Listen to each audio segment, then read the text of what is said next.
Mildred Harrison. Yes, I am. So, kumusta? Nag-enjoy ba kayo sa Barrio Fiesta in Glasgow? Definitely. Ma'am, kumusta? Ano ay yung work nyo rito sa Scotland? I work with a company, it's a mortgage broker company. My job is to liaise with the solicitors, the client, to make sure there will be a completion date for their mortgage. Stressful ba siya? Is there any challenge? Oh, definitely there is, because every case is different. So there are straightforward ones that can complete in a week's time. There's also a stressful one that can take months to complete. Excited ako, Ma'am Mildred, kasi nabalitaan ko lahat ng produkto namin from Capsule Coffee and Tea. You have tried it for so many years, Yes, I right? do. Bakit MX3? Wherever you go, if you meet Filipino, they always say mangosteen is good for you. Yes. So why not take MX3? It's mangosteen product. And then I just feel, I don't know why, I feel happy if I take MX3. Woman's problem. I always say that, look, I've got MX3 tea here. I can give it to you. There's no specific reason, but I do like MX3. Even if I'm in the Philippines, the first thing I do is go to a shop. Okay, I'm getting MX3. MX3, dito ako bilhin.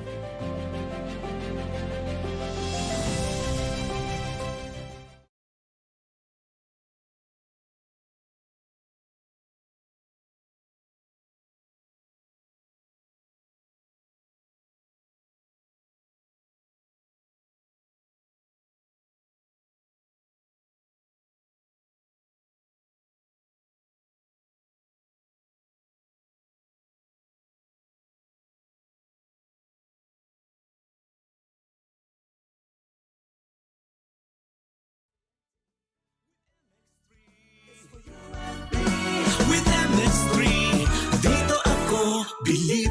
Ako si Jigo Manicad, broadcast journalist at news anchor. Sa MX3 Capsule, dito ako bilib. Mahalagang paalala, ang MX3 capsule ay hindi gamot at hindi dapat gamiting panggamot sa anumang uri ng sakit. Dati, kung may aasikasuhin ako sa pag-ibig, kailangan kong mag-leave, maghabol sa lunch break, o kaya mag-early out. Pag nataon pa na traffic, nakakahulas. Pero ngayon, I'm chill because virtual pag-ibig is here. Lahat ng major pag-ibig fund transactions ko, pwede na sa phone. Mag-check ng savings, apply ng loan, and more. Kaya no need mag-absent dahil always present si virtual pag-ibig for you. I-download na ang Virtual Pag-ibig app today. Pag-ibig fan, solid ka ban? Virtual Pag-ibig. I'm chill because Virtual Pag-ibig is here. I-download na ang Virtual Pag-ibig online app today. Huwag mo sabihin radyo!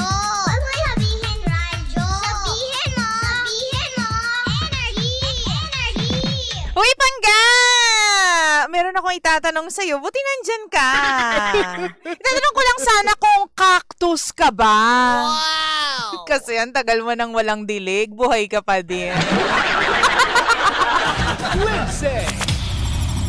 Lindsay. Good morning, Panga! Good morning! Baby Toby! Baby Toby. Good morning, Panga! Good morning! Oras natin sa Bengkablongan. Check your time. 27 Kilobits. Makaraan pa ang alas 8 ng nagmamagandang umaga. 8:27 on the clock. Make that 8:28 on the clock. Tayo pa rin po ang istasyong same, pero...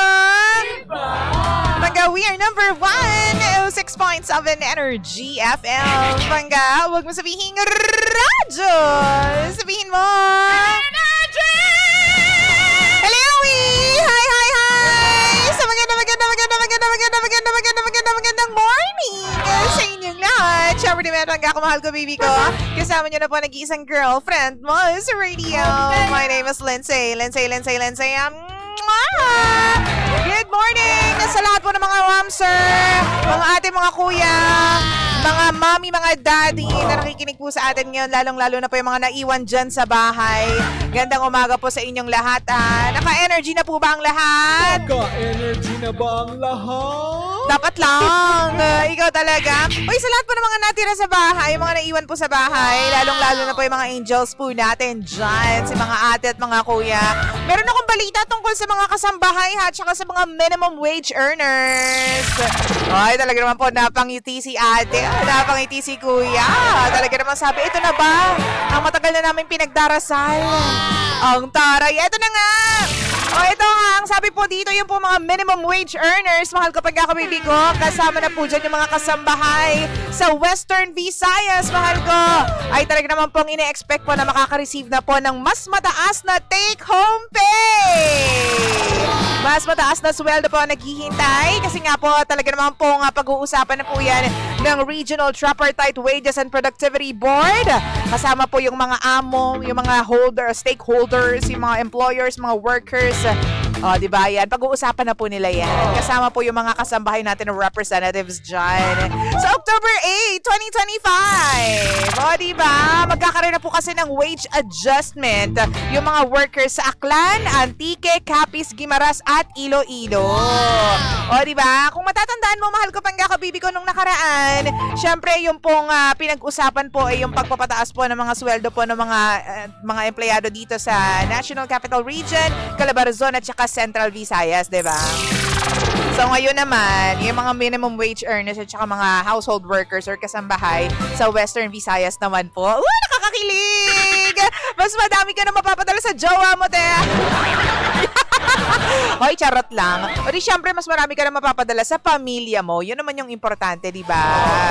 Tsaka medyo makakaluwag-luwag ka na, makaka-LL ka na, ante. Marami ka naman mag-check out. Oo, madami ka na madideliver na parcel. Ang taray mo naman dyan sa part na yan. Pero alam mo, it's about time talaga na tayo po ay magtaas po ng sweldo sa ating mga pinagkakatiwalaang kasambahay. Mga ate at kuya po natin. Di ba? Kasi syempre sila yung nangangalaga sa atin. Sila po yung mga nag-aalaga sa ating mga mahal sa buhay. Minsan nga, mas na-develop pa yung bond between the kasambahay, di ba? Mga ate angels po natin. At saka yung sa mga bagets. Kasi aminin mo naman talaga, masarap naman talaga magmahal, di ba? Yung mga ilang mga kasambahay po natin na talaga naman po mapapagkatiwalaan. But don't get me wrong, hindi lahat perfect. May ibang pasaway, may ibang imbis na pag-alagaan o kaya naman pag mabutihan. Talaga naman pong parang wala lang, parang pinapabayaan lang. Bibigyan lang ng cellphone tapos okay na. Kahit sabihin mo sa kanya na, uy, no screen time yung anak ko ha. Bigyan pa rin ng cellphone, Beck. Kitang-kita sa CCTV. Pero hindi naman sila lahat ganyan. Meron pa rin talagang ituturing ang iyong anak bilang, alam mo yun, own nila. Sarili nilang anak, sariling kapamilya nila, pangga kapuso, pangga. Pangga tayo, pangga. Okay, diba? So yan, good news po yan para sa atin, mahal ko pangga ako, baby ko. Ito pang isang good news! 92 days na lang! Pasko na! Oh my goodness! 92 days na lang! So 3 buwan na lang yan. Wait lang, magaling ba ako sa math? Tama naman sa mga intern natin, diba? Almost 3 months na lang. Ayan, buti na lang may mga tao dito sa harap ko. Kasi kung hindi, medyo mapapahiya ako.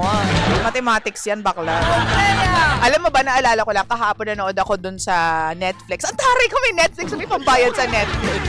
Yung Contrabida Academy. Maganda pala yun. Obe, you have to watch it. Kung talagang gusto mo lang talagang fun and exciting na laro, huy, hindi ka mag-enters tapos na. Hindi ko talaga fun comedy lang talaga yung hanap mo. In fairness naman doon. At saka ang ganda ni Barbie Forteza doon na. Siyempre si Jameson Blake din. Talaga naman. Ganyan. So hot. Wala naman pinakitang abs doon. Bakit hot? Pero hindi nga magaling nga. And syempre si Eugene Domingo, si Uge, ay talaga namang hindi matatawaran ng kanyang galing talaga naman. Ang galing. Tsaka yung mga nandyan lahat ng kontrabidang nakasanayan po nating makita sa mga movies eh. Kaya, pero funny ha, hindi siya nakakairita. O kung gusto mo lang tumawa habang nagre-relax ka sa bahay mo, you have to watch. Magkano binayad nila sa akin para i-endorse ako sila? Hindi, sinasabi ko lang. Sinishare ko lang na nag-good trip ako kahapon. Dahil nga nanonood kami ni Rommel ng mga ganyang mga nakakatawa lang.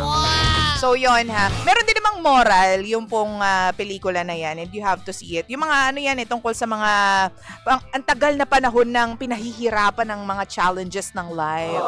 Mapa-love life, trabaho at saka sariling pamilya. Kung ikaw po ay alam mo yun, nahihirapan na dahil feeling mo lagi ka na lang kinakawawa. Lahat ng bagay may turning point. May boiling point kumbaga. Hindi to science. Diba? Diba? So, yan. Wala lang. Shinare ko lang kasi nag-good trip ako. Gusto ko good trip din kayo. Good vibes, good trip. 8:34 ng nagmamagandang umaga. Siyempre naman maya-maya ng konti pagbalik ko po tayo po yung maglalaro na ng Pangga Bingo Plus Panalo Pinoy Drop Ball. Yan naman po maya-maya ng konti, mahal ko. Ihanda mo na yung mga panulat mo dyan. Pang screenshot mo dyan, mga mama, mga sir, mga mima, sir. Kasi mamaya maglalaro na tayo for a chance to win 500 pesos!